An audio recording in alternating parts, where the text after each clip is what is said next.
하나님의 말씀은 로마서 5장 15절로 21절까지의 말씀입니다.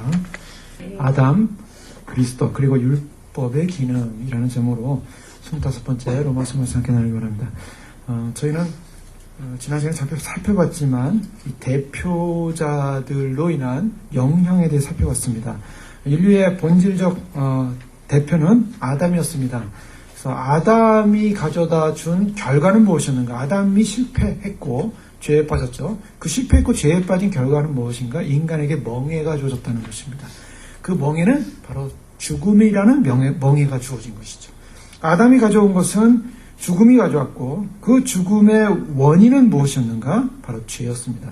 그래서 모든 사람이 죽음으로 말미암아 어린아이까지도 또는 아무런 행위적 죄를 지은 것 같지 않은 아이까지도 죽는 걸로 봐서는 인간은 본질적으로 죄성을 죄에 대한 대가, 즉 죄책을 갖고 태어난다라는 것을 우리는 살펴볼 수 있습니다.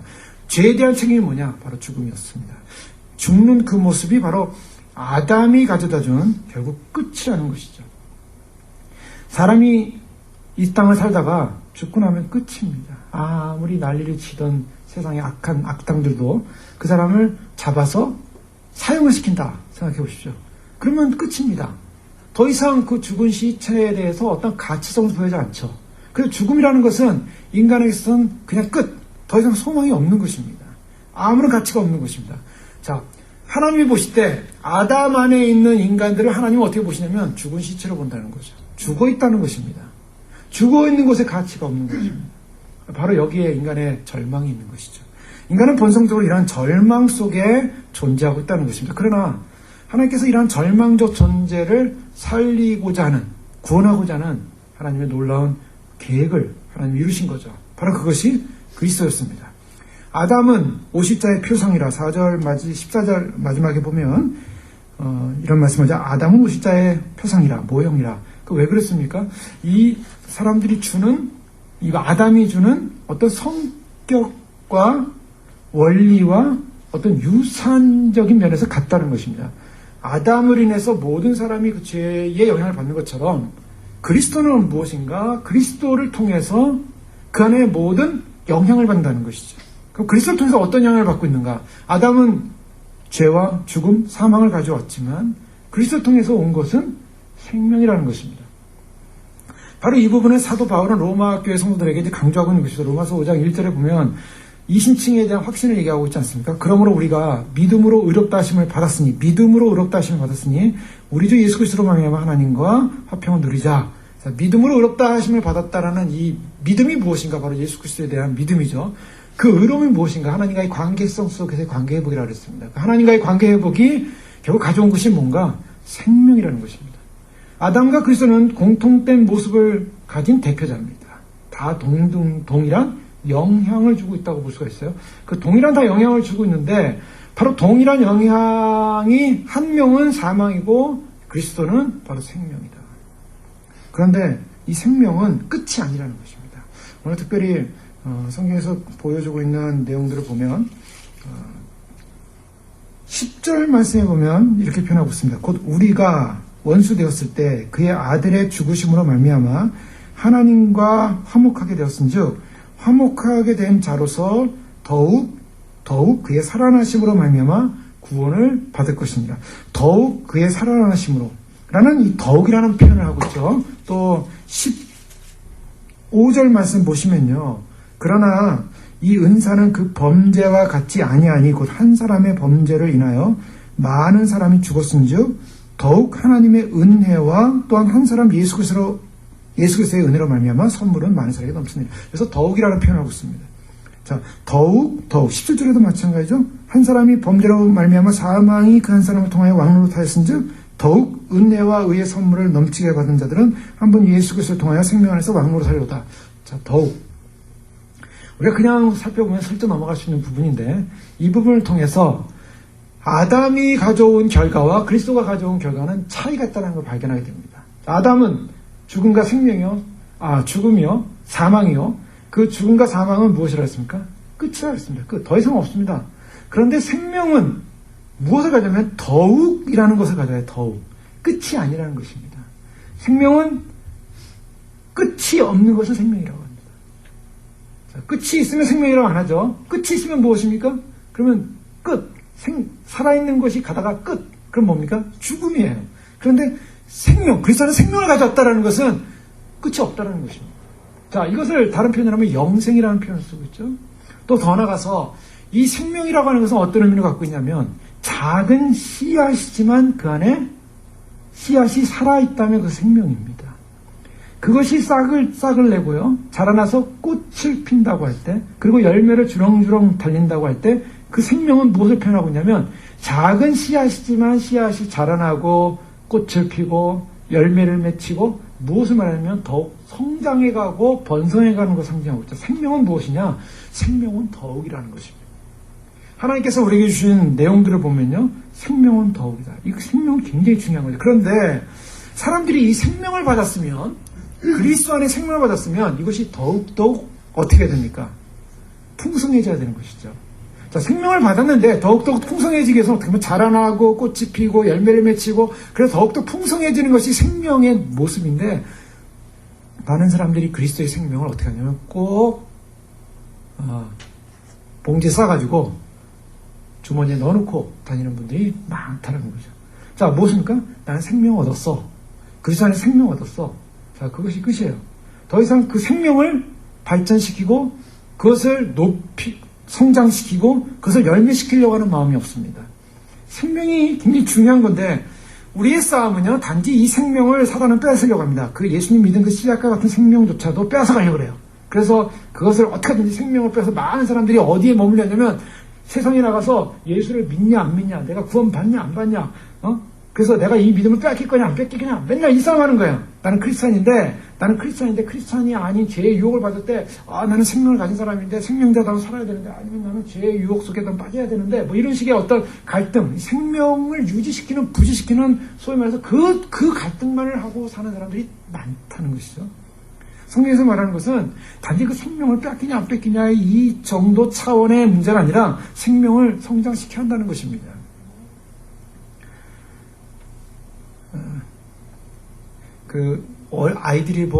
아이들이 즐겨봤던 그 애니메이션 영화가 하나 있었죠. 예전에 월리라는 영화입니다.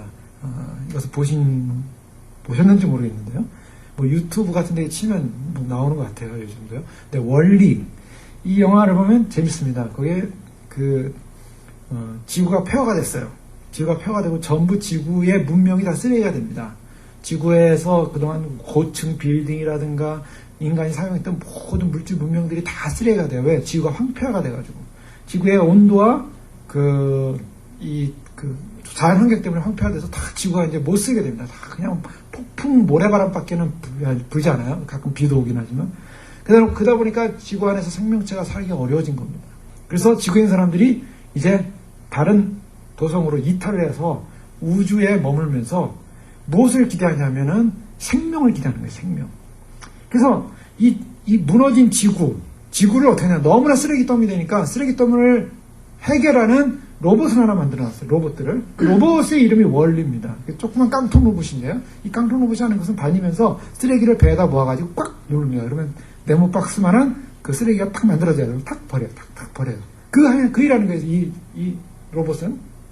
그래서 그 쓰레기를 쫙 쌓아놓는데 쓰레기가 빌딩만해집니다. 온갖 쓰레기로 다 빌딩을 만들었어요. 근데 생명을 찾는 바로 우주선으로부터 내려온 로봇이 하나 내려와요. 그 로봇은 생명을 찾는 로봇이에요. 그 생명 찾는 로봇과 이 지구에서 쓰레기 치우는 로봇이 친해집니다. 사랑을 하게 돼요. 일종의 로봇끼리. 근데 이 생명 찾는 로봇이 로봇에 대해서 자기의 마음을 표현하기 위해서 이 원리가 자기가 그동안 쓰레기 치우면서 모아놨던 중요한 보물 창고로 들어갑니다. 보물 창고에서 뭘 하나 딱 뺐냐면 조그만한 그 씨앗에서 나온 녹색 식물을 하나 딱 꺼내가지고 그 생명을 찾으러 온 그 로봇에게 딱 보여주는 거예요. 2반인가요? 그 여자 로봇이에요. 딱 주니까 걔가 그것을 딱 보더니 슉 검색하더니 거기에 생명이 있음을 알고 그것을 탁 잡아가지고 자기 안에 딱 집어넣고 로봇이 딱 그냥 멈춰버려요. 그러면서 우주선에 와가지고 딱 데려갑니다. 그때 이제 그 자기가 좋아한 로봇을 쫓아서 이 원리가 우주선에 붙어가지고 같이 이제 쫓아가는 얘기예요.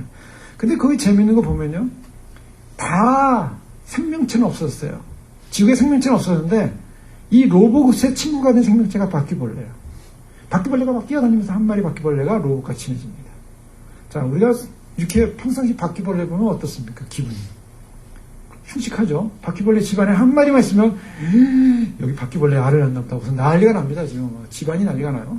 근데요, 다 없어. 생명체가 없어진 바로 로봇만 있는, 쓰레기만 있는 지구 땅덩어리에 생명체 하나가 움직여요. 바퀴벌레. 그 생명체조차도 살아있는 생명체이기 때문에 가치 있게 보이더라는 거예요. 게다가 조그만 녹색 식물 하나가 사람을, 이 지구를, 환경을 바꿀 수 있는 어떤 기대를 하게 만드는 거. 자, 우리가 생각할 때, 거기서 재밌는 건 뭐냐면, 쓰레기 더미에서 반지 케이스를 하나 찾습니다. 이 로봇이. 반지 케이스 딱 여니까, 그 안에 다이아몬드 반지가요, 반짝반짝 빛나고 있어요. 그럼 사람 같으면 무엇을 선택하겠습니까? 다이아몬드 반지가, 이야, 귀한 거보다 하면서 자기가 자기 걸 삼지 않겠어요? 이 로봇은 딱 피고 다이아몬드 반지 보자마자 휙 집어던집니다. 그리고 뭘 가져갑니까? 딱 케이스. 케이스 딱 덮어가지고 케이스를 가져가요. 재밌죠? 관심 없다는 거예요, 그 다이아몬드 반지. 아무리 돌이 값비싼 돌이고 귀중한 돌이라도 저 길가에 핀 개나리꽃과 비교할 때 어느 곳이 더 가치가 있을까요? 다이아몬드를 산처럼 쌓았다고 보십시오. 다이아몬드 산이에요. 아예 통째로 다이아몬드예요. 근데 길가에 핀 개나리. 본질적으로 생명이라는 가치성을 놓고 볼 때 다이아몬드를 아무리 산처럼 쌓았다 할지라도 개나리라는 그 꽃이 가지고 있는 생명과 비교할 수 없는 부분이 있어요. 가치성에서, 생명이라는 가치성에서. 자, 하나님께서 우리들에게 주는 생명이라는 것은요, 이것은 그냥 무형화되고 물질화되고 세속적인 그런 것과 비교할 때 이 생명은 비교 대상이 안 되는 생명입니다. 엄청난 생명이에요. 그 조그만 생물, 그 풀 하나 같은 것을 딱 잡아가지고 결국 가져가서 그것을 가지고 번식시켜가지고 다시 녹색지구로 만든다는 만화 영화예요. 그런데 그 아이디어를 보면요, 아주 굉장해요. 생명에 대한, 인간이 황폐화됐을 때 정말 중요한 게 뭔가를 보여줘요. 이 땅이 다 물질 문명이 황폐화됐을 때 아무리 로봇이 있고 아무리 뭐 자동으로 움직이는 시스템이 있어도 가장 중요한 건 생명이라는 거예요. 이 녹색 생명. 우리 안에 있는 생명. 근데 이 생명은 어떻게 하냐? 생명은 풍성해져야 되고 자라나야 되고 성장해야 되는데요. 에베소 1장 3절 6절의 이하에 보면은 사도 바울은 에베소 교회를 이렇게 선포합니다. 찬송하리로다. 하나님 곧 우리 주 예수 그리스도의 아버지께서 그리스도 안에서 하늘에 속한 모든 신령한 복으로 우리에게 복 주시되 곧 창세전 해 그리스도 안에서 우리를 택하사 우리로 사랑 안에서 그 앞에 거룩하고 흠이 없게 하시려고 그 기쁘신 뜻대로 우리를 예정하사 예수 그리스도로 말미암아 자기의 아들들이 되게 하셨으니 이는 그의 사랑하신 자 안에서 우리에게 거저주시는 바 그의 은혜의 영광을 찬미하게 하랍니다. 은혜의 영광. 그래서 에베소 3장 4절 이하의 말씀에 가면 이러함으로 내가 하늘과 땅에 있는 각 족속에게 이름을 주신 아버지 앞에 무릎을 꿇고 비노니 그 영광의 풍성을 따라 그의 성령으로 말미암아 너희 속사람을 능력으로 강건하게 하시고 믿음으로 말미암아 그리스도께서 너희 마음에 계시게 하옵시고 너희가 사랑 가운데서 뿌리가 박히고 터가 굳어서 능히 모든 성도와 함께 지식에 넘치는 그리스도의 사랑을 알아 그 넓이와 길이와 높이와 깊이가 어떠함을 깨달아 하나님의 모든 충만하신 것으로 너에게 충만하게 하시기를 구하노라. 여기는 이 사도 바울의 축원을 보세요. 여기 나오는 단어들이 다 뭡니까?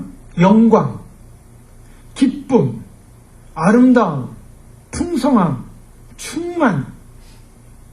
자, 여기서 말하는 것이 사도 바울이 지금 생명의 씨앗을 가지고 사냐 죽느냐 이 문제 굉장히 중요해요. 생명의 씨앗 자체도 중요합니다. 그 가치성. 근데 그 생명의 씨앗이 어디까지 가야 됩니까?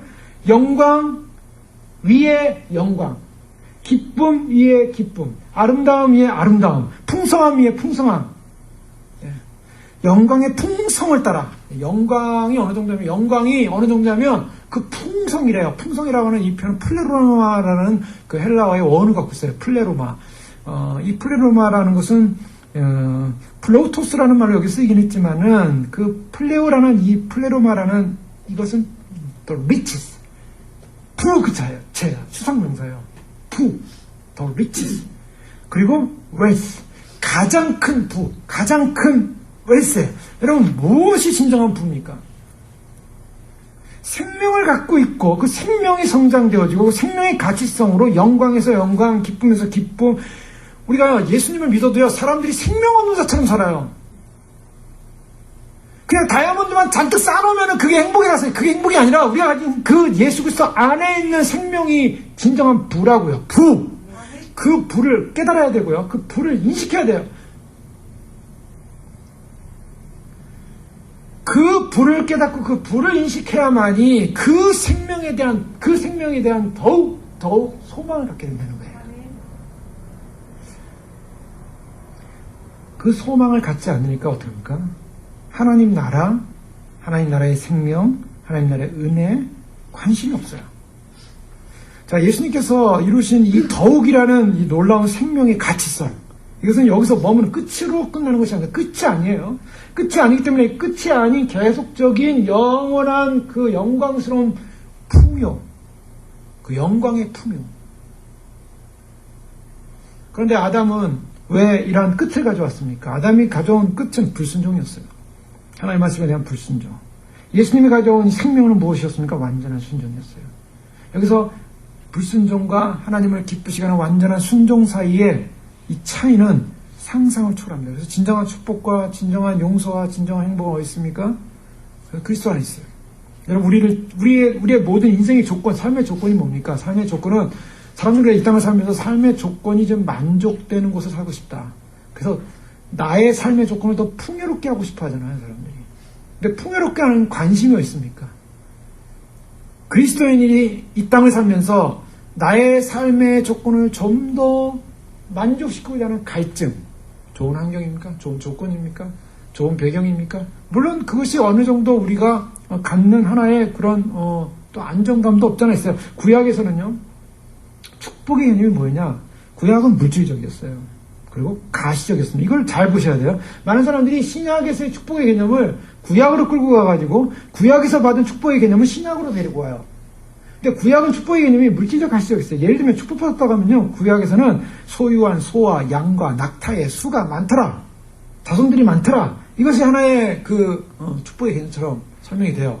그래서 오늘날 많은 기복주의적 번영주의 신학을 하는 사람들이, 자, 아브라함을 봐라, 부자지 않았느냐, 야곱을 봐라, 부자지 않았느냐, 다 부자였다, 구약에 있는 사람 다 부자였다, 다윗도 봐라, 부자다, 솔로몬도 부자다, 그리고 우리도 봐, 크리스찬 다 부자야 된다. 이런 엉터리 설교를 하는 거짓 증거자들이 많다는 거예요.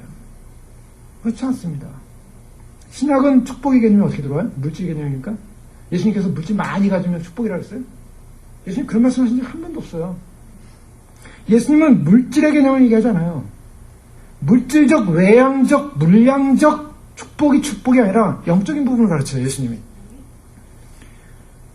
자, 그래서 어떻게 우리가 쉽게 이해할 수 있냐면요, 육적 그리스도, 육적 이스라엘. 이스라엘의, 이제, 로마서 후반서에 가면 이제 이스라엘에 관한 얘기 나오는데, 이스라엘의 자존심과 이스라엘의 자기들의 축복받은 어떤, 자존감은 뭐였습니까? 우리가 육적 아브라함의 자손이다. 예수님께서 요한복음에서 계속 싸우는 게 그 부분 아니에요? 우리는 육적인 자손이다. 아브라함의 자손이다. 우리가 가난한 적이 없고, 우리가, 자유하지 못한 적이 없고, 우리는 정말 선택된 백성이다. 그러는데, 예수님께서는 너희가 육적 아브라함의 자손이냐? 아브라함의 자손이면 나에게 이렇게 하지 않는다.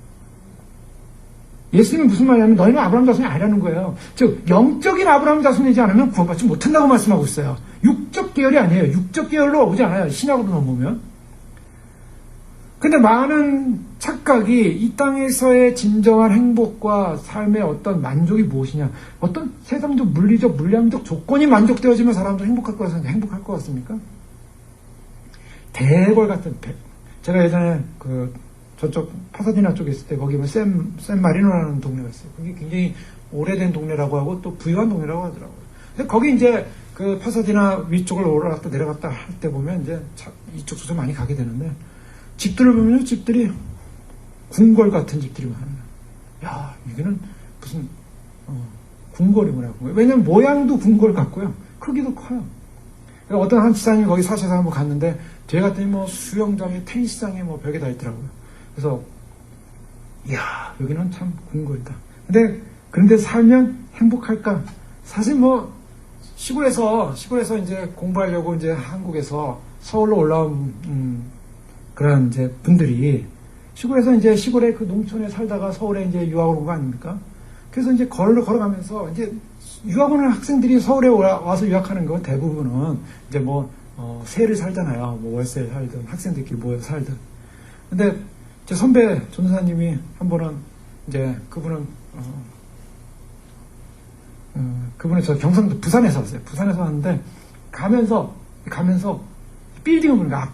아파트 빌딩 쫙 보면서 부산인가요? 기억이 안 나요. 경상도 왔어요. 근데 아파트 빌딩을 보면서 동생하고 저 보면서 우리는 언제 저런 데서 한번 살아보냐 이러면서 이제 걸어가면서 설교 때 그 얘기를 하더라고요. 우리는 언제 저런 곳에 살아보냐. 네, 언제 살아보냐. 근데 그분은 지금 이제 선교사로 와 있어요. 선교사님으로 가 있습니다. 선교사님 가 있는데요. 어쨌든 언제 저런 게 살아보냐. 네, 아직 못 살아봤는지 살아봤는지 모르겠어요. 어쨌든 결혼해서 그쪽으로 갔는데 저 아프리카로 갔어요. 아프리카에서 선교 활동하다가 거기서 쫓겨났습니다. 그가 선교사들이 머물려면 비자 연장을 해야 되는데 비자 연장하면 이렇게 공무원들에 돈을 줘야 되는데 아주 대쪽 같아요. 그래가지고 공무원들에 돈을 안 주니까 이제 추방 해가지고 자기들하고 바로 추방돼서 나와가지고 호주에 머물고 있다가 다시 동티모로 거기로 또 들어갔다가 이제 계속 왔다 갔다 합니다. 아주 신앙이 대쪽 같으니까 그냥 타협을 안 하는 거죠. 타협을 안 하니까 고난이 많아요. 그러나 고난이 많지만 하나님께서 또 그런 과정에서 그분들의 신앙을 잘 유지해 주시더라고요. 믿음을 지켜주시고 가정을 보호해 주시고 어쨌든 우리가 생각할 때 물질적인 어떤 환경이나 조건이나 이것이 만족된 행복일까? 그럼 그걸 추구해야겠죠. 그것이 행복이라면.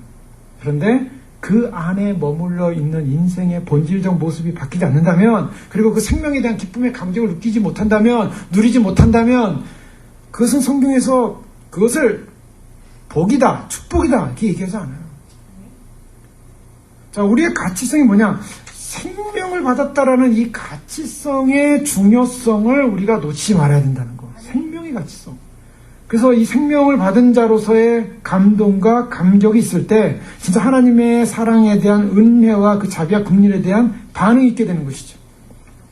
그래서 하나님의 그 긍휼과 자비와 사랑에 대한 감동이 있을 때 그것이 하나님이 예수 그리스도를 통해서 우리에게 주신 그 한 사람의 순종으로 말미암는 우리에게 부어진 그 은혜가 얼마나 큰 것인가를 우리가 다시 묵상할 수 있게 됩니다. 그래서 우리에게 주신 그 하나님의 은혜로 말미암는 그 감격을 놓치지 않기 위해서 우리는 어떻게 살아야 합니까? 의로운 자의 삶으로 소망을 갖고 살아야 된다. 요한일서 3장 3절에 주를 향하여 이 소망을 가진 자마다 그의 깨끗하신것 같이 자기를 깨끗게 하느니라.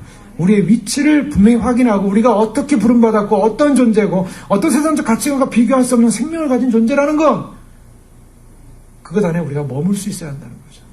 그럴 때 우리는 세상의 가치관의 조건에 만족되지 않더라도 우리는 우리 안에 그 생명의 기쁨의 소중성을 해서 감격할 수 있고 기뻐할 수 있고 주님을 바라보면서 믿음으로 주님의 나를, 주님의 영광의 소망을 놓치지 않고 달려갈 줄로 믿습니다. 좀 더 나가서요. 20절에 보면은 율법이 들어온 것은 범죄를 더하게 하려 함이라. 그러나 죄가 더한 곳에 은혜가 더욱 넘쳤나니. 율법이 들어온 것은 범죄를 더하게 하려 함이라. 네. 율법이 들어온 것은 범죄를 더하게. 여기서 율법에 관한 이제 설명하고 있습니다. 이제 오늘 말씀의 두 번째 파트인데요. 율법이 들어온 것은 범죄를 더한다. 율법은 어떤 역할을 합니까? 이 지금 아담과 그리스도 사이에 누가 존재하냐면 이제 모세가 존재해요. 이스라엘 백성들에게서 유대인들에게서는 가장 중요한 사람이 모세입니다. 모세를 통해서 율법이 주어졌고 율법을 통해서 그들은 소위 말해서 선택된 백성으로서의 삶을 살다가 구원을 받을 것을 생각했어요. 그래서 율법이라는 것이 그들에게 어떤 의식이냐면 율법을 잘 지키면 구원받을 것이다 라고 생각했다는 거예요. 그런데 성경에서 말하는 율법을 다르게 설명해요. 그 율법이 뭐냐? 범죄를 더하기 위해서 율법이 왔다라고 얘기하고 있어요. 율법이 그럼 나쁜 개념이냐는 거죠. 율법이 나쁜 것이냐. 자, 율법이 성경에서 말하는 구원을 베푸지 못한다. 왜 구원을 베푸지 못하는가? 율법으로는 의롭게 될 수 없기 때문입니다. 그러면 하나님께서 율법을 주셨을 때 율법으로 의롭게 될 수 없기 때문에 구원에 이루지 못하고요. 두 번째, 율법이 들어옴으로 말미암아 정죄함이 일어났냐? 성경이 그렇게 말하고 있지 않아요. 13절에 보면, 로마서 5장 13절에 보면, 죄가 율법이 있기 전에도 세상에 있었으나 율법이 없을 때는 죄를 죄로 여기지 아니하였다. 이게 무슨 말씀입니까? 율법이 있기 전에 죄가 있었냐 없었냐. 즉 아담부터 모세까지 이때 죄는 존재했느냐. 죄가 존재했습니까? 안 했어요. 죄가 존재했다는 거 다 알고 있죠. 왜 존재했습니까? 다 죽었어요. 죽은 이유는 죄 때문이었어요. 그리고 그들 안에 무엇이든 양심의 율법이 있었어요. 인간 안에는 양심의 율법이 있었어요. 그렇기 때문에 율법이 옴으로 말미암아 인간이 죄가 없었는데 갑자기 율법이 생겨서 율법을 지키냐 안 지키냐 하고 그때부터 죄를 정하지 않았다는 거예요. 율법이 모세 때부터 죄가 시작된 게 아니라 이미 율법 전에 아담부터 죄는 시작되어 왔어요. 죄는 있었어요. 그런데 문제는 뭐냐면 율법이 오면서 죄를 죄로서 지적하기 시작했다는 거예요. 죄는 존재하고 있었지만 지적당하지 않고 있었어요. 그런데 율법이 오므로 죄를 지적하기 시작했다는 겁니다. 율법에서 죄가 지적되니까 그 다음에 생기는 부분은 율법이 정죄 기능을 가진 것은 아니라 이미 정죄는 받고 있었고 단지 그 죄를 지적하는 상황이라서 죄가 드러나기 시작했어요. 자, 이런 죄가 드러나는 것을 율법이 가진 세 가지를 이제 우리가 해석을 해보겠습니다. 율법은 그럼 옴으로 말미암아 마치 물에 쫙 가라앉아 있었는데 죄가 물에 가라앉아 있었는데 소금을 막 집어넣는 거예요. 소금을 막 집어넣으면 어떻습니까? 달걀이 물보다 조금 무겁죠. 그래서 달걀이 가라앉습니다. 물에. 그런데 거기다가 소금을 막 많이 넣으면은 달걀이 뜹니다. 왜 그렇습니까? 이 비중 문제예요. 이게 물 밀도가 세지면서 달걀의 이 비중이 물의 비중보다 처음에는 무거웠는데 이 손에서 중력의 힘이 더 강했죠. 근데 부력이 약했는데 중력이 강했는데 이제 이게 물의 비중이 높아지니까 이게 떠버려요. 자, 마치 그런 것처럼 이 세상 가운데 율법이 들어오므로 말미암아 죄가 죄는 있지만 드러나지 않았어요. 표면으로 나타나지 않았는데 율법이 지적하고 율법이 알림으로 말미암아 죄가 표면상으로 드러났다는 겁니다. 자, 율법이 하는 일은 뭐냐? 죄에 대한 지식을 증가시킨다는 겁니다. 죄를 깨닫게 한다는 거예요.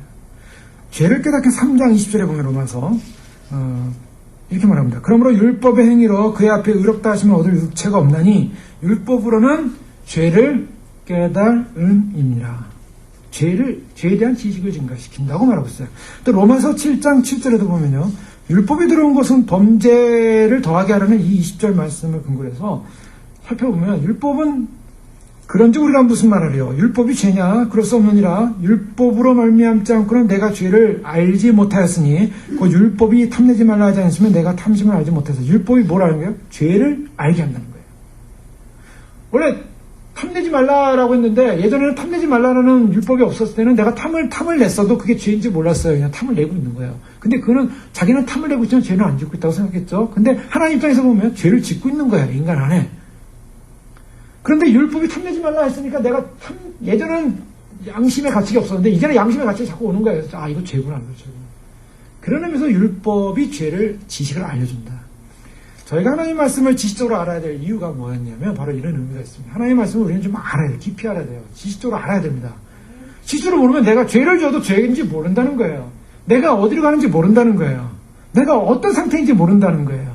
내가 나의 상태를 진단하는 방법은 리트머스 용지처럼 내가 율법이나 하나님의 말씀이라는 곳에 들어갔다 나오면 아, 내가 이게 엄청난 죄인이구나. 예전에는 나는 좀 괜찮은 사람인 줄 알았어. 근데 우리가 지난 시간에 오늘도 말씀 나누겠지만 지난 시간에 살펴봤던 것이 인간은 연약할 때 연약함이 무엇인가. 이 사회는 우리가 지렁이 같을 때 우리가 버러지 같았을 때 우리를 왜 버러지로 표현하는가. 성경에서 표현하는 인간의 실상은 인간은 그렇게 고상한 존재가 아니라는 거예요. 근데 인본주의가 만들어낸 것은 인간은 고상한 존재다. 인간은 가치 있는 존재다. 그래서 오늘날 무엇이 문제입니까? 하나님의 성경을 왜 왜곡했다고 합니까? 왜 복음을 왜곡했다고 합니까? 사람들을 너무 높이 평가해놓기 시작했어요. 그것이 바로 심리학이 가져온 거짓입니다. 심리학은 무엇을 말하냐면 인간의 자아의 완성. 그래서 늘 제가 얘기했죠. 에브라함 메슬로우라는 이 메슬로우 이 심리학자가 인간의 자아의 발달 단계를 놓으면서 셀프 그리고 셀프 액츄얼라이제이션이라는 마지막 인간의 본성적 자아의 실현이 뭐냐? 자기 자존감이 높아질 뿐만 아니라 자기가 하고자 하는 목적하는 바를 다 사는 거예요. 사람이 살면서 나는 뭐가 되고 싶어? 나는 뭘 하고 싶어? 나는 이런 꿈을 이루고 싶어? 막 그러잖아요. 그래서 뭐 어렸을 때 꿈은 있었는데 못한 사람이 나중에 커가지고 그 꿈을 이루려고 막 하는 사람들도 있어요. 내가 이루지 못한. 근데 자기가 나중에 이제 그런 여유가 생기고 뭐가 생기니까 그 꿈을 이루기 위해서 사는 거예요. 그래서 자기 실현하는 거예요. 자기 실현.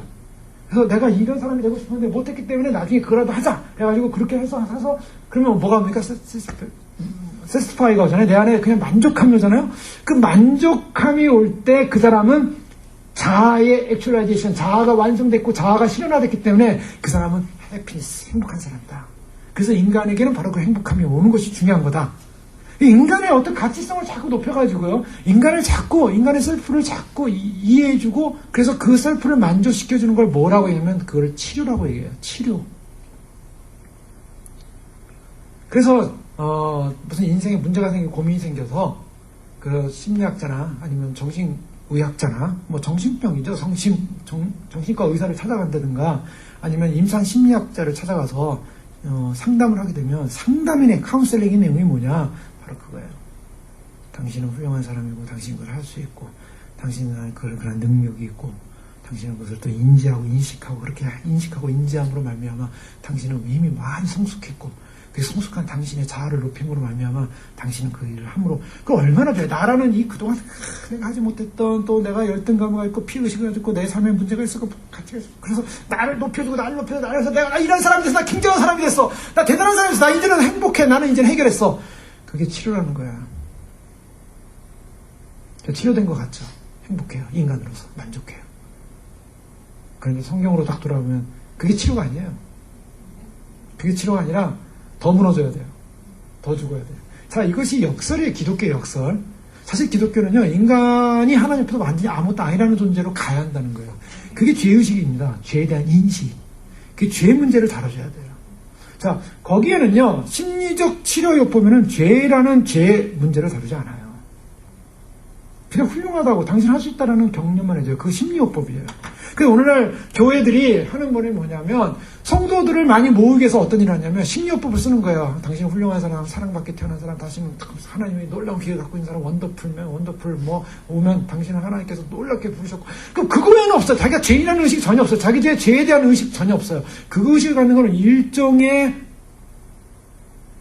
파행자, 소위 말해서 죄의식을 심어준다거나 그러면은 뭔가 그는 성경에 우리의 가야 할 목표를 놓쳐버린 하나의 그런 잘못된 행위나 잘못된 말씀을 전하는 자가 아닌가라고 사람들이 인식하게끔 만들어놨어요. 그래서 사람들을 높여주니까 사람들이 되니까 사람들이 교회 오면은 내 죄에 대한 문제를 고민하고 내 죄 앞에 무너져서 그러면 나의 절망을 선포함으로 말미암아 그럼 나는 어떻게 될까? 오라! 나는 공고한 존재다. 나는 이 사망의 무서 누가 나를 해방하랴라는 사도 바울의 고백이 없어요. 사도 바울의 탄식이 없으니까 하나님이 성령 하나님이 나를 죄와 사망의 무서 해방시켰다는 그런 감동이 없는 거예요. 감동이 없고 단지 하나님이 나를 사랑하고 나는 존귀한 존재인데 하나님이 나를 사랑해서 나를 십자가에 돌아가셨고 그 아들을 보내셔서 나는 그 예수님을 내가 인정하고 받아들였어. 얼마나 고상한 존재라면 대단한 존재야.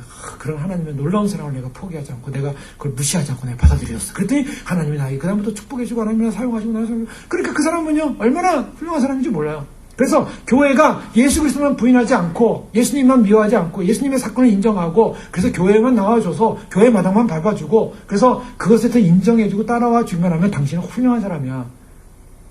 교단이 얼마나 편합니까? 네, 그런 교회는 편해요. 가서 앉아있으면 편하고 내가 대우받고 대접받고 나의 액츄얼라이제이션 이론하고 그래도 내가 할 수 있는 게 뭔가 있지 않겠습니까? 그러면 내가 뭔가를 하기 위해서 내가 이거 할 수 있어. 내가 저거 할 수 있어. 내가 함으로 하면 자기 만족감이 생기는 거야. 자기 만족감이 자꾸 생기다 보니까 어떻습니까? 나는 이렇게 훌륭한 사람이야. 하나님도 믿어줬을 뿐만 아니라 구원도 받았을 뿐만 아니라 나도 굉장한 일을 하고 있어. 그러니 나는 나의 자아 실현이 영적으로 이렇게 실현되고 있네? 나는 얼마나 훌륭한 사람이야. 하나님 보시기에.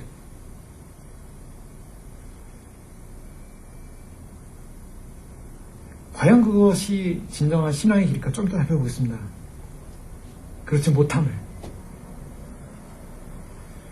성경은요, 분명하게 죄에 대한 지식을 분명히 가져야 한다. 라고 말하고 있어요. 왜인가? 왜? 인간은요, 인간의 주어는 뭐냐면, 인간의 주어는 죄예요. 이거를 얘기해야 된다고요. 인간의 주어는 죄예요. 죄. 셀프. 훌륭한 사람이 아니에요.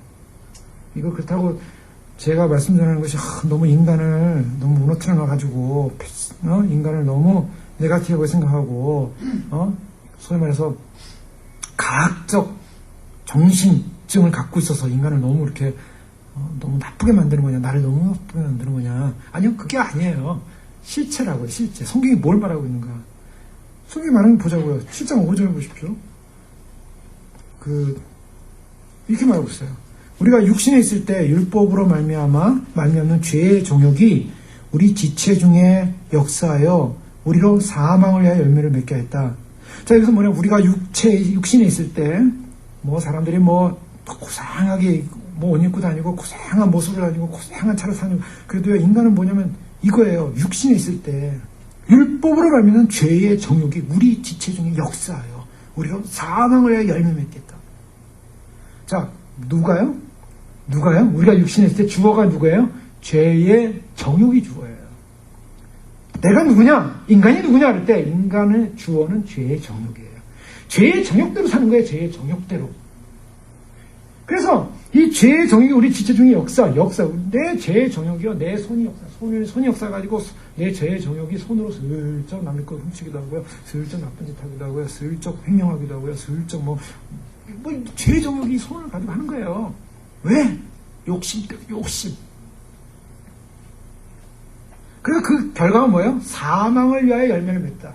그 풍성한 생명의 열매가 아니라, 그리스도를 만난 영광의 열매가 아니라, 인간 안의 본성 안에 죄의 정욕이 우리를 사망의 열매를 맺히게 한다는 거예요. 넘어서 계속적으로 7절 8절 말씀 보면요. 그런데 우리가 무슨 말하래? 율법이시냐? 그럴 수 없느니라. 율법으로 말하는 자고는 내가 죄를 알지 못하였으니 곧 율법이 탐내지 말라 하지 않으면 내가 탐심을 알지 못하였으리라. 그러나 8절 보시죠. 죄가 기회를 타서 계명으로 말미암아 내 속에서, 자 보세요. 내 속에서 누가요? 내 속에 누가 있어요? 8절에 죄가, 내 속에 누가 있습니까? 죄가 저희를 기회를 타서 계명으로 말미암아 각양 탐심을 이루었나니 이는 법이 없으면 죄가 죽은 것입니다. 누가 탐심을 이뤘대요? 내 속에서 죄가. 인간 안의 주어는 죄예요. 죄. 근데 이 죄에 대한 지식만을 주는 것이 아니라 이 율법이 주는 것은 뭐냐면 바로 이 말씀이 주는 건 뭡니까? 우리의 죄의 깊이가 얼마나 깊은가, 우리가 얼마나 어리석은 자들인가, 우리 안에 있는 본질이 뭔가, 우리 안에 야욕과 정욕과 탐심과 우리 안에 있는 모든 인간적 욕망과 갈증과 갈망 가만히 보세요. 그게 다 죄, 내 안에 있는 정욕이라는 거예요. 그것을 말씀이 뭐냐면 그것을 심화시키고 확대시켜서 보여주는 거예요. 근데 그러니까 이런 말씀을 대하면 사람들은 어떻습니까? 불편하죠. 불편합니다. 왜 자꾸 이렇게 죄를 알아야 된다니까요.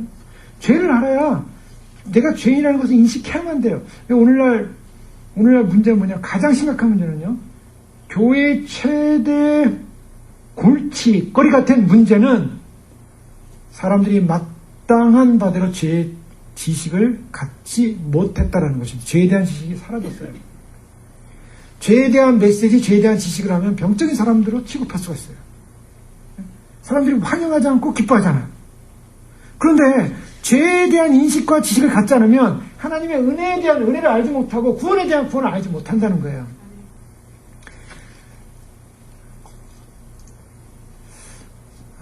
그런데 이게 참 이 죄가 주인이 된 게 뭘 문제를 삼냐면요. 그러면 죄에 대한 지식을 가질 때, 우리가 죄인이라는 지식을 가질 때, 그럼 죄를 또 안 짓는가?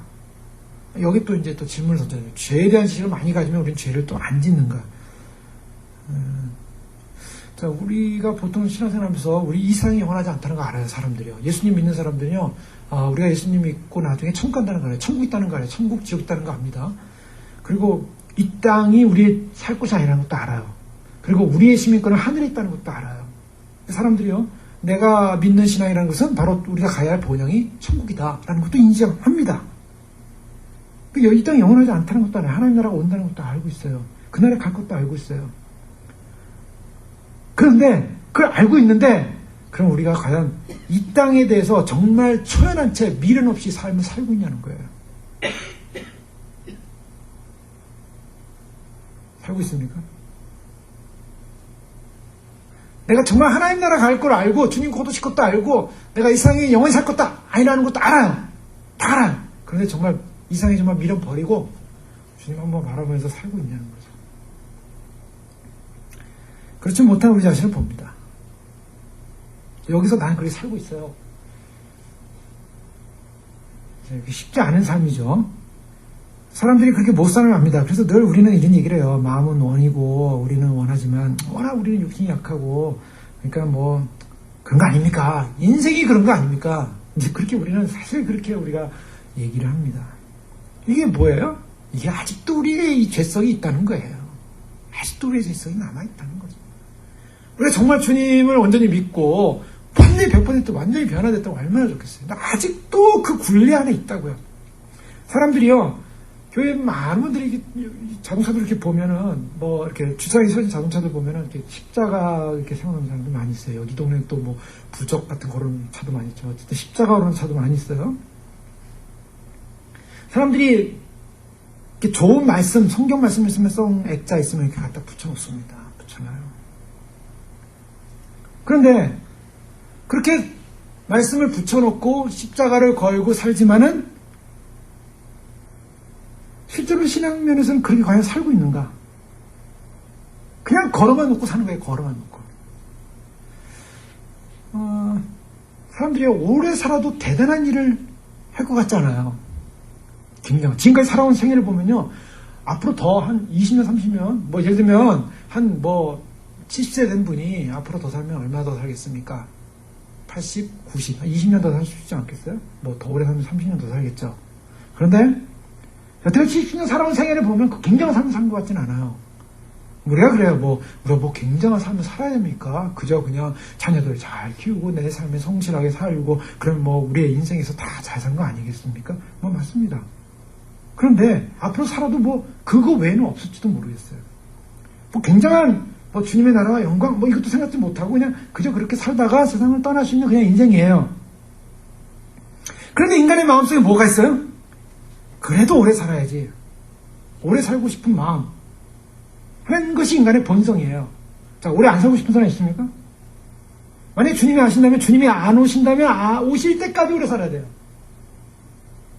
그리고 그래도 안 오신다면, 이제 세상 떠나더라도, 우리가 세상 떠나기 전에도 안 오신다면, 더 오래 살아야 돼, 더 오래 살아. 우리 인간의 마음의 본성은요, 사실, 인간의 종말이 온다는 거 알아요. 육체적 종말이 온다는 거 압니다. 아는데 그렇게 또 어떤 면에서 세상에서 또 어떤 면에서는 종말이 오는 걸 아는데 세상이 편하게 살지 못한 사람도 많아요. 어떤 사람은 편하게 살기 때문에 더 오래 살아야겠다는 욕망이 생길 수도 있어요. 이 삶을 더 즐기고 더 오래 살아야지. 더 행복하게 살아야지. 근데 어떤 사람은 고생 바가지를 하며 살아요. 내 인생은 왜 이렇게 고생이고 왜 이렇게 힘들고 그런데도 어때요? 오래 살고 싶어요. 오래 살고 싶어. 여러분 재밌지 않습니까? 행복한 사람이고 잘 사는 사람도 오래 살고 싶은 거고 너무나 힘들게 사는 사람도 물론 너무 힘들게 살아서 이상 빨리 하직하고 싶다 뭐 그런 사람도 없잖아 있을 거예요. 있지만은 속으로는 그래도 뭔가 오래 살고 싶다. 그래서 오래 종말이 온다 할지라도 편하지 않다 할지라도 오래 살고 싶다. 오래 살고 싶다라는 건 뭘 말하고 있습니까? 내가 이 세상이 너무 힘들어가지고 세상 빨리 끝내야겠다. 이 개념이 아니라 주님을 만날 생각이 별로 없는 거예요, 사실은. 어떻게 생각해 보세요? 주님을 정말 만나고 싶어요. 주님을 만날 생각이 있다면요, 내가 어떻게든지 여기서 버텨가지고, 오랫동안 안 오셔도 나는 어떻게든지 여기서 버텨서 주님도 어떻게든 늦게 만나는 방향으로. 그러면 주님을 어떻게든 늦게 만나는 방향으로 가야 되는데, 빨리 세상 안 떠나고 그러면 묻습니다. 왜 당신은 이렇게 오래 살고 싶고 주님을 이렇게 늦게 만나고 싶습니까? 죄를 진 게 너무 많아가지고요.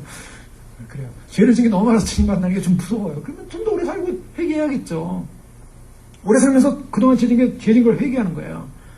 앞으로 10년 후에 주님 만날 것 소망하며 살아야 되는데 20년 더 살면서 20년 동안 회개해서 주님 만나야겠다.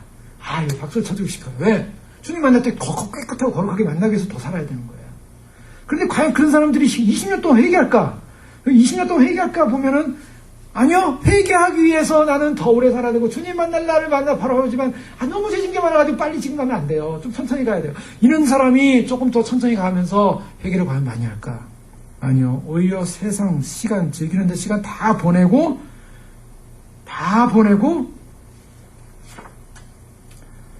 이거 왜 그렇습니까? 왜 이런 질문, 제가 이런 생각을 하면서 이 말씀, 인간의 본성 안에 있는 생각을 해봅니까? 왜요? 우리는요, 죄를 좋아할 뿐만 아니라 사실은 죄가 주인이라는 거예요. 우리 안에 그게 있어요. 그래서 죄가 기회를 타서 계명으로 말미암아 내 속에서 각양 탐심을 이뤘나니 이는 법이 없으면 죄가 좀. 우리 안에 본성적으로 우리 안에 있는 이 문제는요, 이 죄의 본성, 죄의 본질. 때문에 이 죄의 본질을 알고 죄의 본성 앞에서 내가 정말 이런 죄인이구나. 그래서 이 죄의 부분을 우리가 싸우는 것, 이 내 안에 있는 이 죄의 끈질긴 본성을 내가 없애기 위해서 싸우는 것. 그러기 위해서는 어떻게 해야 됩니까?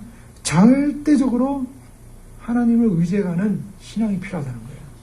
자, 여기서 하나님을 의지하고자 하는 본성적 우리의 성령님 앞에 우리를 의탁하고 정말 내가 주님 이런 죄인입니다. 절망하라는 게 아니죠.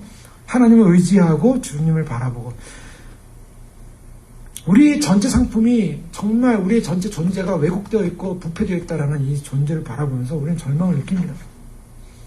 그래서 이 절망을 느끼면서 우리는 가야 되는데 사람들이 사실은 이런 절망을 많이 안 느끼는데 문제가 있다는 거죠.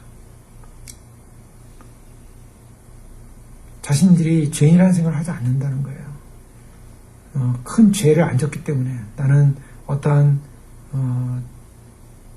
다른 사람이 보기에 합당한 죄인이라고 할 만한 죄를 안 졌기 때문에 나는 그래도 고상하게 살기 때문에 그렇기 때문에 나는 가끔 필요할 때 주님을 찾고 도움을 필요할 때 주님을 의지하고 그리고 내가 그냥 내 고집을 부리면서 이렇게 살아도 하나님 앞에서는 나는 죄인이 아니야 라고 생각하는 이 부분, 죄를 인식시킨다는 것, 이것을 알리는 것, 우리가 죄를 인식해야 한다는 것, 이것만큼 어려운 게 없어요. 사실은 마가복음 12장에 보면요, 어떤 사람이 주님께 서기관이죠. 주님께 찾아와서 이런 질문을 합니다. 12장 28절에 보면 서기관 중 한 사람이 그들의 변론하는 것을 듣고 예수께서 잘 대답하신 줄 알고 나와 묻되 모든 계명 중에 첫째가 무엇이니까? 예수께서 대답하시되 첫째는 이것이니 이스라엘아 들으라. 주 곧 우리 하나님은 유일한 지시라. 유일한 주시라. 내 마음을 다하고 목숨을 다하고 뜻을 다하고 힘을 다하며 주 너의 하나님을 사랑하라 하신지라. 둘째는 이것이니 내 이웃을 내 자신과 같이 사랑하라 하신 것이라. 이보다 더 큰 계명이 없느니라. 자, 여기서요, 이 율법을 아는 서기관이 주님 앞에 나서 첫째 되는 계명이 뭡니까? 라는 질문이 있어요. 율법을 토론하는 사람들에게서 첫째 되는 계명이 뭐냐 할 때 뭐 여러 가지가 있어요. 간음죄다, 살인죄다, 이런 걸 하지 마라, 이런 걸 하지 마라 라는 이런 말씀이었어요. 그러나 예수님의 불가항력적인 대답은 뭐냐면 마음을 다하고 뜻을 다하고 성품을 다해 주 너의 하나님을 사랑하라요. 그 다음에 이웃을 사랑하라는 거였어요. 자, 이것이 뭡니까? 계명이라 그랬죠? 계명. 자, 율법이 무엇을 나타낸다 그랬어요? 죄에 대한 지식을 준다 그랬고요. 죄에 대한 깊이와 넓이와 죄를 인식하고 깨닫게 한다 그랬어요. 그리고 우리가 그 말씀을 통해서 우리가 얼마나 형편없는 존재들인가를 깨닫고 인식하라는 거였죠. 그런데 예수님께서 계명이 뭐냐라고 했을 때 이 계명이 주는, 율법이 주는 개념은 하나님을 사랑하고 이웃을 사랑하라. 마음을 다하고 뜻을 다하고. 자, 여기서 이제 우리가 굉장히 우리 자신이 어떤 존재인가를 좀 봐야 될 필요가 있어요. 과연 우리는 이 말씀 앞에 이 말씀을 대하면서요, 계명이 주님이 알려주신 이 계명을 대하면서 우리는 정말 하나님을 사랑하는가? 마음을 다하고 성품을 다하고 뜻을 다하고 힘을 다하고 주 너희 하나님을 사랑하라는데 이 하나님을 정말 사랑하는가? 이 질문입니다. 이 질문은 굉장히 심각한 질문이에요. 이 질문 앞에 반응할 수 있다면 그 사람이 구원을 받아요. 근데 이 질문 앞에 반응되지 못한다면 구원에서 멀어져요. 자, 대표적인 사람이 나오죠. 우리는 늘 살펴봤던 말씀인데요. 저는 이 말씀이 마지막 때 그리고 우리 사는 생에 우리에게 가장 중요한 핵심이 될 수 있는 갈림길이 될 수 있는 말씀이라고 보고 있어요. 마태복음 19장에 나오는 어떤 관원인 청년이었어요. 부자 청년. 이 사람이 어떤 사람이 죽게 와서 이르되 선생님이여 내가 무슨 선한 일을 하여야 영생을 얻으리까? 자, 무슨 선한 일을 하여야 이 율법적 행위주의의 삶을 살았던 사람에게서 나오는 아주 정직한 질문이에요. 무슨 일을 해야 영생을 얻습니까? 예수께서 이르시되 어찌하여 선한 일을 내게 묻느냐? 선한 일은 오직 한 분이시니 네가 생명에 들어가면 영생에 들어가면 계명을 지키라. 여기서 예수님 무슨 말씀하시냐면 계명을 지키라는 말씀을 하세요. 자, 여기서 이제 아주 재밌는 표현입니다. 자, 예수님이 지금 유대 청년에게 뭘 말하냐면 영생을 얻기 위해서는 뭐 하라고요?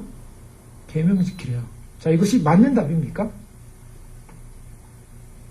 자, 지금까지 어떻게 저희들이 지금 살펴본 내용하고 지금 예수님의 대답이 맞냐고요. 율법으로 구원 받는다 그랬습니까? 못 받는다 그랬습니까? 사도 바울이 율법으로는 구원 못 받는다 그랬어요. 구원 못 받는다. 율법이 하는 일은 죄를 짓게 하려고 죄가 들어온 것이고, 죄를 더하게 하는 것이고, 죄를 깨닫게 하는 것이고, 죄를 드러내게 하는 것이고, 절망감을 주는 거예요. 정죄는 이미 됐어요. 그런데 예수님이 네가 영생에 들어가려면 율법을 지켜라 그랬어요. 율법. 그 율법 지키면 영생에 들어갑니까? 그래서 이 질문의 핵심 포인트를 잘 보셔야 돼요. 이 젊은 청년이 와서 뭐라냐면 내가 뭘 해야 영생을 얻겠습니까? 율법을 지켜라. 영생 뭘 해야? 그랬더니 뭐래요? 이 청년이 어느 계명이니까? 예수께서 이르시되 살인하지 말라, 간음하지 말라, 도둑질하지 말라, 거짓 증거하지 말라, 내 부모를 공경하라, 내 이웃을 내 자신과 같이 사랑을 하신 것이라. 자, 여기서 이제 예수님께서 살인, 간음 이렇게 해서 어떤 도덕률적인 율법을 지키라고 했어요. 그때는 청년이 뭐라 했습니까? 이 모든 것을 내가 다 지켰습니다. 자, 그러면 영생 얻어야죠. 다 지켰습니다. 영생 얻어야죠. 무엇이 부족합니까? 여기서 이제 걸리는 거예요. 자, 뭐냐면 율법이라는 것은요, 예수님이 말씀하시는 이 말씀과 바울이 말하는 바울의 율법의 기능은 똑같습니다. 율법이 하는 일은 죄를 드러내는 거예요. 예수님께서 이 청년에게 율법을 지켜라, 계명을 지켜라 해서 어느 계명입니까? 그 10계명 중에 나머지 하나님 사랑 외에 나머지 부분을 얘기했어요. 이웃 사랑에 관한 부분. 그런데 이 계명을 다 지켰다 그랬어요. 야, 그러면은 바울이 틀렸네요. 율법이 다 지켰대요. 율법으로 구원받아야죠. 율법은 죄를 깨닫게 해줘야 되는데 지금 이 청년은 전혀 죄를 깨닫지 않아요. 다 지켰기 때문에. 죄가 없어요. 이 부분이 굉장히 중요한 부분입니다. 자, 이 청년을 보면요. 이 청년이 지금 예수님께 나올 때 이 청년이 예수님 나오는 정황은 아주 제대로 나왔어요. 왜요? 주께 와서 이르되 어떤 사람이 누구께 왔습니까? 주님께 왔어요. 주님께. 많은 사람들이 어디를 찾아가느냐가 중요하죠. 어디를 찾아가냐. 열정적으로 구원에 관한 생각을 하고 있다가도 제대로 주님을 못 찾아가면 구원의 길을 이룰 수가 없어요. 이 사람은 정말 제대로 찾아왔어요. 바르게 찾아왔어요. 영생을 얻을 수 있는, 영생을 주는 그 근본 다른 대상, 바로 그 사람, 바로 그분, 예수님께로 찾아왔습니다. 장소 잘 찾아왔습니다. 많은 사람들이요, 평생을 잘못된 종교에서 이리 기웃 저리 기웃거리다가 결국 영생 못 얻을 사람도 많이 있어요. 예. 지금 예수님이 계신 곳은요, 뭐 화려한 왕궁도 아니고 성전 안에서의 뭐 대지상도 아니고요. 예수님 계신 곳 정말 어떤 면에서는 제자들과 함께 머물 것도 없는 이리저리 방황하는 유리하는 그러한 무리들. 어떻게 보면 인간적으로 보면 무슨 거짓대 같은 무리들이 몰려다니는 그런 무리들. 그렇게 보이는 듯한 그런 무리 속에 이 부자 관원인 이 사람이 고상한 사람이 찾아온 거예요. 제대로 찾아왔어요. 이분이 훌륭한 분이라는 걸 알았어요. 그래서 뭐라고 하냐면 선한 일을 선생님이요. 선한 선생님이요. 다른 부분에 선한 선생님이요. 선생님이요. 제대로 질문하고 있어요. 이런 환경적 조건. 지금 이 사람은 환경적 조건을 뛰어넘어서 제대로 말씀이 있는 곳으로 찾아왔는데, 근데 문제는 뭐였습니까? 자신감이 차고 넘쳤다는 거예요. 자기 안에 자신감이 차고 넘쳤어요. 어떤 죄성을 깨달을 만한 뭐가 없어요. 그러나 그 청년에게는 뭐가 있었냐면 뭔가 결여된 마음이 있었어요. 뭔가 갈등이 있었어요. 내 마음에 뭔가 갈등이 있어요. 뭐냐? 물질의 면에서는 다 충족이 됐어요. 삶의 조건 다 충족이 됐어요. 인생의 문제 뭐 다 충족이 됐어요. 근데 뭔가 갈등이 있어요. 뭔가 갈등, 영생만큼은 뭔가 확실하지 않은 것 같아요.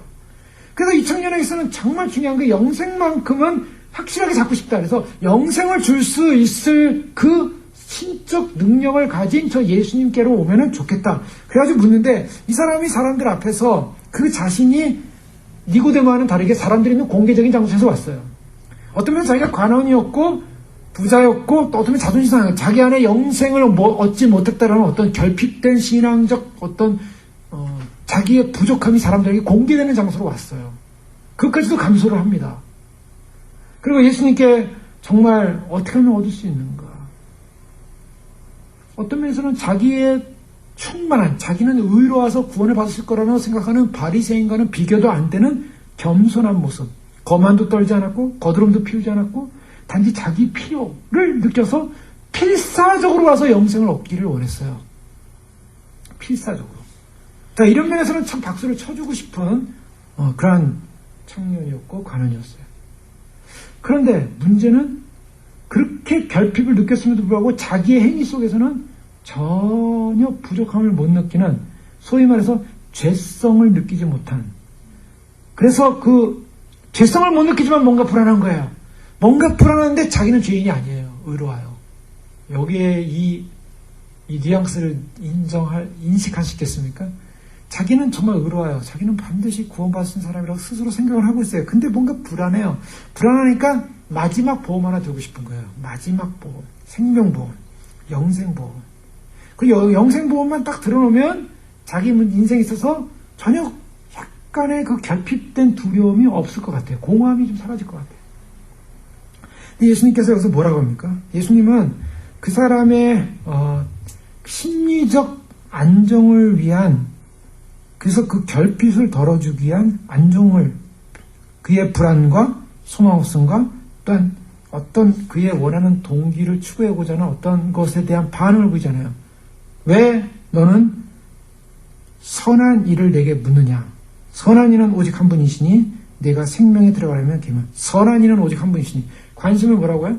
관심을 그 사람의 상태에 두지 않고 선한 분이 누군가 하나님에게 대해서 얘기를 해요. 하나님을 얘기해요. 자, 보세요. 예수님의 관점은 그 사람의 지금 심리적 상태에 관점을 두지 않고 하나님이 누군가, 하나님은 선한 분이다라고 선언을 해요. 그 다음에 영생에 들어가려면 계명을 지키라. 이 말은 무슨 말이냐면 계명을 지키라는 말은 너는 계명을 지킬 수 없는 존재야. 이걸 전제로 하고 있어요. 그럼 뭐냐? 너는 계명을 지킬 수 없는 존재 때문에 너는 주님을 선언해야 돼. 라는 거예요. 계명을 통해서 자기가 죄인임을 깨달아요. 근데 이 친구는 자기가 죄인이라는 생각을 전혀 하지 않고 자기 죄를 절대 고백할 수 없어요. 나는 다 지켰습니다. 그랬어요. 다 지켰습니다. 나는 죄인이 아니라는 거예요. 율법을 다 지켰으니까. 자, 여기 문제가 심각해졌어요. 지금 영생을 얻기 위해서는 가장 중요한 게 뭡니까? 우리가 영생 얻는 비결은 예수님을 믿는 거예요. 근데 네가 영생을 얻고자 하냐? 나를 믿어라. 예수님께서 이런 말씀하지 않고 율법을 지켜라. 계명을 지켜라 그랬어요. 그건 뭘 말하냐면 예수 그리스도를 믿기 위해서는 반드시 네가 율법 앞에서 말씀 앞에서 절망적인 죄인이라는 것을 인식하지 않는다면 나를 믿을 수 없다는 거예요. 그 절망적 죄인이라는 것을 인식시키기 위해서 계명을 지키라고 한 거예요. 그때 그렇다면 나는 주님 다 계명을 지킬 수 없는 사람인데 어떻게 하면 좋습니까? 이렇게 나왔어야 돼요. 그러면 나를 믿고 의지해라. 이렇게 나왔어야 되는데 예수님께서 뭐라고 하냐면 계명을 지키라 했더니 이 청년이 당당하게 나는 계명을 다 지켰습니다. 자, 그럼 무엇을 얘기합니까? 20절에 청년이 이르되 이 모든 것을 내가 지켰사오니 아직도 무엇이 부족하니까? 뭐가 부족합니까? 예수께서 이르시되, 자, 예수님께서 여기서 외형상으로 다 지켰다는 이 말 속에 사실은 무엇이 담겨있냐면 하나님에 대한 모독이 담겨져 있는 거죠. 인간은 누구든지 다 율법을 지킬 수 없다라는 선언을 해야만 해도 불구하고 나는 아무런 죄를 짓지 않았습니다. 나는 나의 모든 율법, 내가 지킬 수 있는 모든 율법을 지켰고 내 자신을 들여다보면 나는 아무 허물도 발견할 수 없습니다. 자, 여기에서 이제 가장 중요한 것은 거짓이 뭐냐? 거짓이라고 하는 것은 자기 의에 사로잡힌 종교를 거짓이라고 해요. 자기 의에 사로잡힌 사람. 실제로 자기가 의롭다고 믿었고 자기가 율법을 순종했다고 믿었기 때문에 자기가 얼마나 부족한지를 몰랐어요. 자기가 의롭다고 믿는 그 순간에 이 사람은 거짓에 빠져 있는 거예요. 무엇이 더 부족합니까? 이거는요, 하나님을 모독해도 굉장히 모독해요. 아주 우리가 모든 정황적으로 볼 때는 이 청년은 겸손하게 왔고, 그리고 진실되게 왔고, 솔직하게 왔어요. 그리고 진정한 자기의 삶의 결핍의 문제를 해결받고 싶었어요. 그런데 이 청년이 행하는 대답의 내용 속에는 하나님을 모독할 뿐만 아니라 자기는 전혀 부족함이 없는 의로운 존재는 자기 의에 사로잡혔다는 거예요. 자기 의에 사로잡힌 인생, 나는 부족함이 없다, 나는 괜찮다, 나는 문제 없다, 뭐가 더 해야 되냐 라는 이 인생 속에는 구원이 없습니다. 이건 뭘 말하냐면 자기가 죄인이라는 죄의식을 갖지 않는 인생 속에는 구원이 없어요. 오늘날 많은 사람들이 교회를 다니면서 자기 죄에 대한 죄의식과 죄인식, 죄에 대한 인식과 죄에 대한 회개와 죄에 대한 자기 평가를 하지 못하는 사람들은 구원을 받을 수가 없습니다. 왜 구원을 못 받는가? 믿는데요. 예수님 믿는데요. 믿음으로 구원받는 거 아니에요? 입으로 믿고 시인하면 다 구원받는데요. 또 죄의식이 없어요. 죄에 대한 회개가 없어요. 자, 그런 사람들을 우리가 뭐라 합니까? 그런 사람들을요, 우리는 바리새인이라고 얘기하죠. 보통 저 사람은 바리새인이야. 왜? 자기 의롭대, 자기 잘났대. 자기는 뭐 전혀 죄의식 없어. 무릎 꿇을 필요도 없고, 회개할 필요도 없고, 눈물 흘릴 필요도 없고, 하나님께 자기 가슴을 치울 필요도 없고. 그러니 하나님 앞에 내가 절망적인 존재라고 스스로 고백하고, 왜? 너무 어려우니까! 너무 어려워요. 너무 어려워. 그동안 나의 행위야, 삶을 볼 때 너무나 어려워.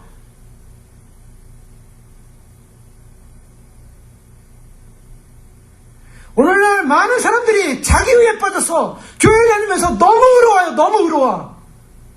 구원 받지 못할 사람이 아무도 없어요. 여러분, 사람들, 교회 다니는 사람들 붙잡고요. 당신 구원 받을 수 있어요? 없어요? 물어보시면. 그럼 나 다 구원 받아. 나 구원 받을 수 있어. 나 예수님 믿어. 누가 내가 구원 받지 못한다고 생각해요? 그건 믿음이 없는 거야. 예수님 다 구원 받는 거야. 그러니 예수님이 오셔도 나는 들림받을 거고, 나는 휴거가 될 거고, 나는 천국에 당연히 가고, 나 당연히 천국 갈 사람, 당연히 갈 사람.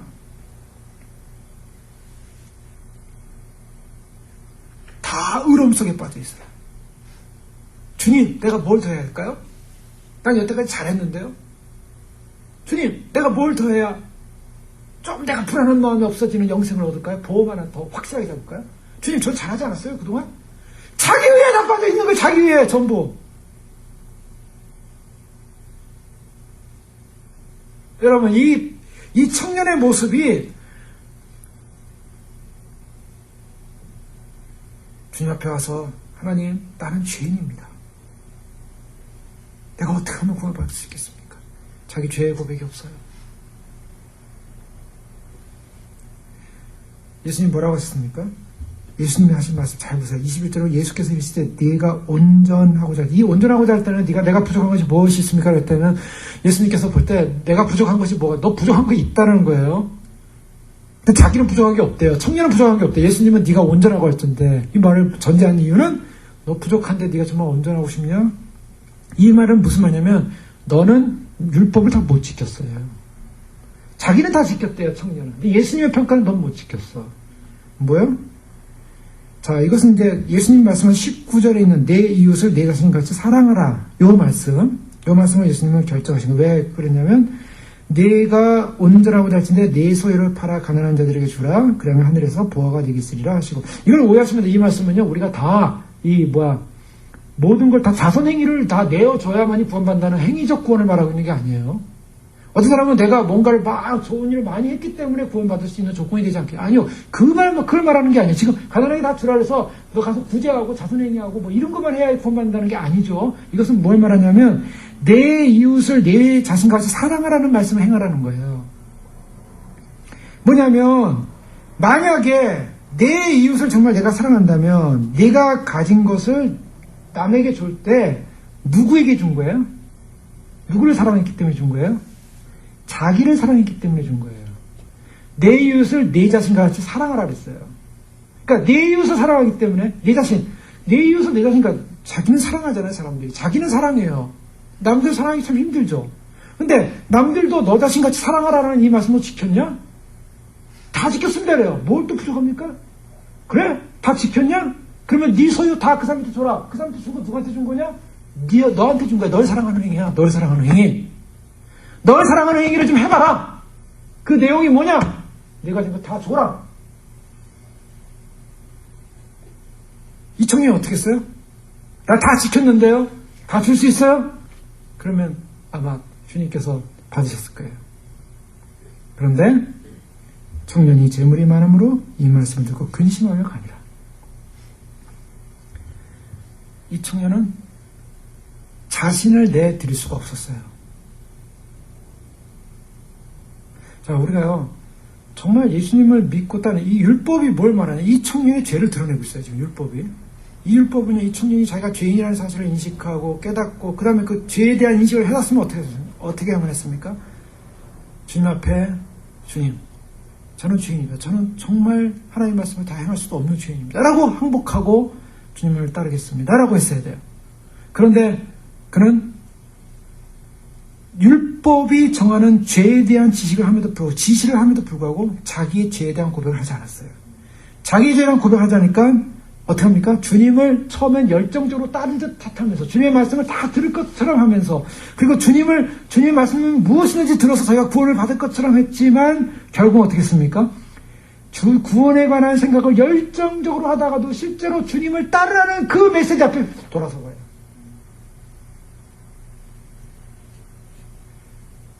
우리가 예수님을 위해 모든 것을, 정말 주님을 참된 신자가 됐다면, 참된 신자가 됐다면 주님을 위해 모든 것을 버릴 수 있어야 되는가? 버릴 수 있어야 된다고 얘기합니다. 청년에 있어서 문제는 뭐냐면, 자기 삶의 주권자가 누구냐? 자기 삶의 주권자가 누구냐? 그리스도가 아니었다는 거죠. 하나님의 말씀을 따름이 아니었다는 거예요. 삭개오와 우리가 대조된다 그랬죠? 삭개는 완전히 그리스도 앞에 자기를 복종합니다. 그래서 주님께서요, 단지 이 사람에게 심리적 위로만을 주려고 회개를 요청한 게 아니에요. 뭘 요청했습니까? 주인 되심. 예수 그리스도의 주인 되심. 오늘날 구원의 문제에 있어서 가장 심각한 문제는 뭐냐면, 결국은 우리가 죄라는 죄의 인식을 통해서 무엇을 결정해야 되면, 나의 주인이 누구냐? 나의 주인이 누구냐?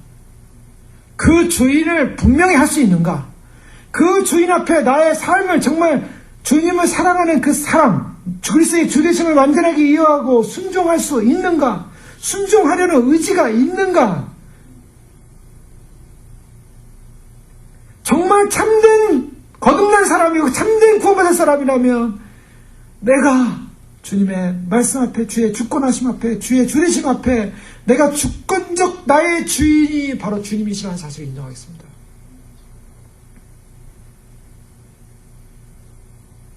그 사람에게 영생이 주어진다는 거예요.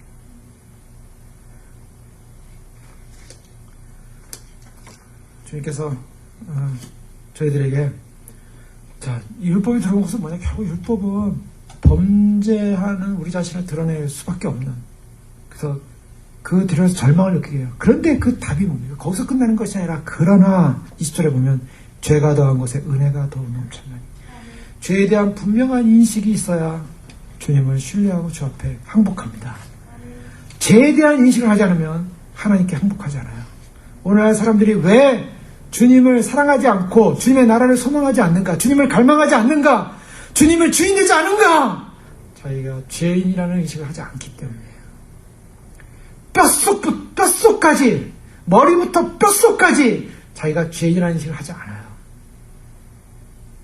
언젠가부터 나는 의로운 사람이라는 의식 속에 뭔가 부족해요. 뭔가 조금 부족해요. 조금 갈증이 있어요. 조금 결핍이 있어요. 그 조금 결핍 있는 거랑 채워주면 나는 뭔가 확신 속에 기쁨 속에 살 텐데, 절대로 날 버릴 수가 없어요. 절대로 저 앞에 복종할 수 없어요. 불순종의 죄, 그것을 가지고 있는 이상 돌아섭니다. 주님을 따르는 것, 주님을 분명히, 주님이 우리의 구원의 대상이라는 사실을 분명히 알았다면, 그분이 분명한 대상이 딴 데 가지 않았어요. 예수님께 찾아왔어요. 지금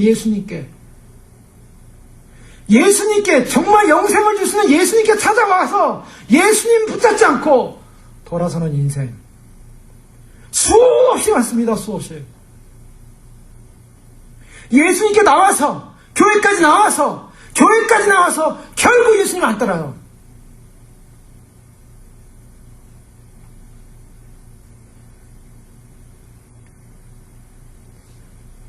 우리가 진정 하나님 정말 아무것도 아닌 죄인이라는 인식을 하지 않는 이상에는 나는 나의 의로움 속에 빠져 있다가 나의 의로움 플러스 영생, 그 사람의 구원이 없습니다. 주님 앞에 항복합니다. 주님이 나의 인생을 붙들어 주시고 나를 사로잡아 주시고, 주여 내가 이 세상 어떤 가치관보다 생명이신 예수 그리스도 붙잡겠습니다.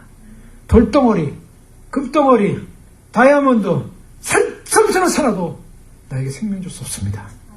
생명이신 예수 그리스도 안에 주신 그 생명, 씨앗처럼 들어와 있지만, 겨자씨처럼 들어와 있지만, 작게 들어와 있는 것 같지만, 이것이 내 안에서 예수 그리스도의 생명이 자라서 이것이 열매 맺고 이것이 꽃을 피고 이 생명 안에 머물고 이 생명으로 영원히 끝이 없는 삶을 사는 것, 예수 그리스도 안에 있는 자의 축복인 줄 믿습니다. 우리의 죄를 용서해 주시고 죄인된 우리를 불쌍히 해주시고 받아주시옵소서. 고백하시며 주님을 의지하시는 저 여러분 되시기 주 여러분을 축원합니다. 기도하겠습니다. 이상 기도할 때 그렇습니다. 저 자신도 그렇고 우리 자신은 누구도 주님 앞에 의롭지 못합니다. 물론 주님이 우리를 의롭다고 칭해주셨습니다. 그걸 부인하는 것이 아니라 주님의 그 의롭다는 칭하 앞에 우리를 의롭지 않은 자로 살고 있습니다. 우리는 우리 안에 있는 끈질긴 죄의 속성과 죄가 주인이 되어 죄의 정욕이 우리를 사로잡아 오는데 어떻게 하든지 이 세상에서 하나님과 관계없는 삶을 살려고 발버둥치는 우리의 죄성을 봅니다. 주님을 소망하고 주님을 갈망하고 주님을 만나기를 소망하며 기다리며 기대하며 달려가는 인생입니다. 끈질긴 인생 속에 인생의 향락을 좀 더 못 누려서 안달한 사람들처럼, 그 세속에 속한 세속주의자들처럼 그것이 마치 만족되어 행복인 것처럼 착각할 때가 많습니다. 예수님 생명 주신 거 비교할 수 없는, 죽은 우리에게, 죽어서 끝이었던 우리에게, 아무것도 없는 우리에게, 시체였던 우리에게 주님이 생명을 주셨습니다. 그리스도 안에서 이 생명, 여기서 이 생명을 꼭꼭 묻어놓은 것이 아니라 영광 위에 영광, 기쁨 위에 기쁨, 주님 그 소망 위에 소망을 더하여 주여 주님을 따르겠습니다. 주님이 나의 주인이십니다. 주님 한번 붙잡겠습니다. 주여 어떤 조건도 우리를 만족시킬 수 없는 세상입니다. 주님 한번 붙잡고 놓치지 않게 없었어.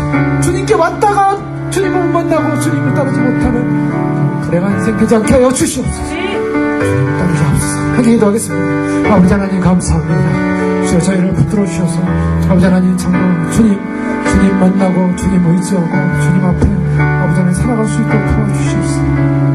아버지 주님 앞에 주님을 의지하는 시간 생애에 아버지 하나님 많은 사람들이 아버지 하나님 참으로 아버지 하나님 주님 앞에서 아버지 하나님 주님을 소망하며 자신은 의롭다고 도저히 죄인이 아니라고 아버지 하나님 나의 의술 속에 뭔가를 채워서 그래서 그 포장된 모습으로 나의 결핍된 뭔가만 채워지면 만족일 텐데 나의 결핍된 뭔가만 채워지면 나머지 참으로 그것이 행복일 텐데라고 하는 아버지 하나님 자기 중안에서 나오게 하여 주옵소서. 우린 죄인입니다. 주여 이 죄인이라는 사실을 놓치지 않게 하시고 이 죄인이라는 사실을 아버지 잊지 않게 하여 주옵소서.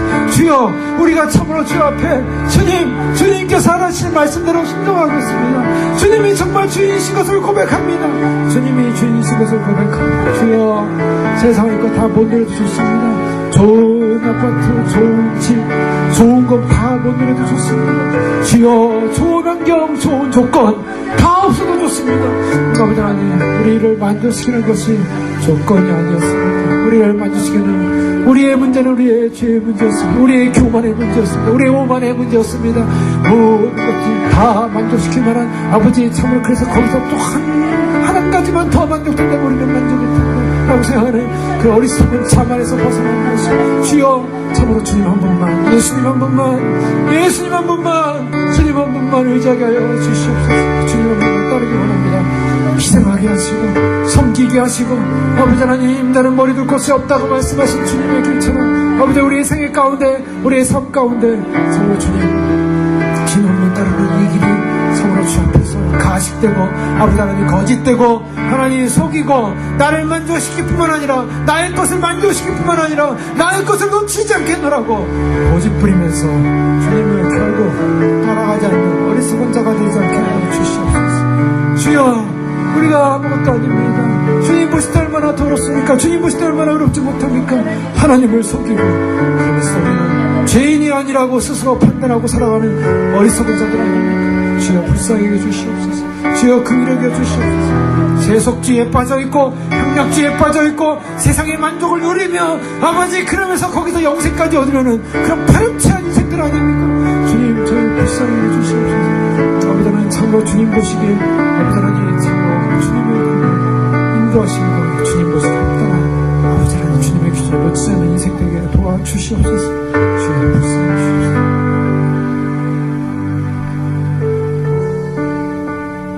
주님, 우리가 하나님 앞에서, 주님 앞에서 이 정도면 우리 의를 이루었다고 무엇이 더 부족합니까? 라고 감히 고백하지 않을까 두렵습니다.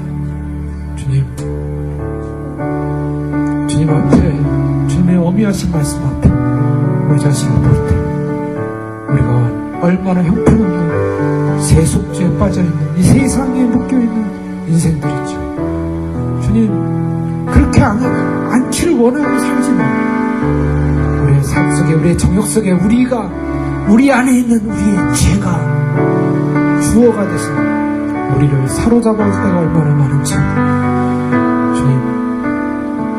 주님의 도우심이 필요합니다. 주님의 절대적인 주님 앞에 무릎 꿇고 주님의 주인 되심을 인정하고 항복하고 고백하고 그것이 신자이고 이것이 부름받은 사람이에요. 예수님께로 나왔는데 예수님 붙잡지 않고 예수님께로 나와서 나의 것, 나의 의, 쓰레기 같은 나의 의를 부여잡고 주님의 명령에 불순종하여 돌아서는, 그래서 그 영생이 떠나가는 불행한 일이 일어나지 않도록 주여, 저희가 모든 것을 주 앞에 버릴지라도 주님 한 분, 주님이신 생명 놓치지 않겠노라고 고백하며 따라갈 수 있도록 축복하여 주시옵소서. 주님, 그 생명보다 귀한 거 없습니다. 그 생명을 받아서 그 생명을 성장시켜 영광의 영광, 기쁨의 기쁨, 주님의 나라를 소망하며 소원하며 주님 뵙겠습니다. 생명의 근원이신 주님께 가겠습니다. 주님 나라 안에서 영원한 생명 안에서 주님 소망하며 가겠습니다. 오시옵소서. 기다리게 하시고 갈망하게 하시고 달려가게 하시고 아버지 하나님, 아무것도 아닌 생애의 삶의 조건들 만족시키게 하여 참으로 거지처럼 돌아다니는 인생이 아니라 주님 한 분만을 바라보는 생애의 기쁨 속에 아버지 하나님 감격하며 감사하며 주님 한 분만을 소망하는 결단과 희생과 헌신과 결정이 있게 하여 주시옵소서. 그 생애가 생명을 믿습니다. 알려주셨사오니 달려가게 하시고 축복하여 주시옵소서. 주님 한 분만이 우리의 의입니다. 주님 한 분만이 모든 것입니다. 고백하며 제자로서 길을 걷기를 원합니다. 받아주시옵소서. 주님을 찬양합니다. 구속하신 주님을 찬양합니다. 영원히 높임을 받아 주시옵소서. 예수님의 이름으로 감사하며 기도 올려옵나이다.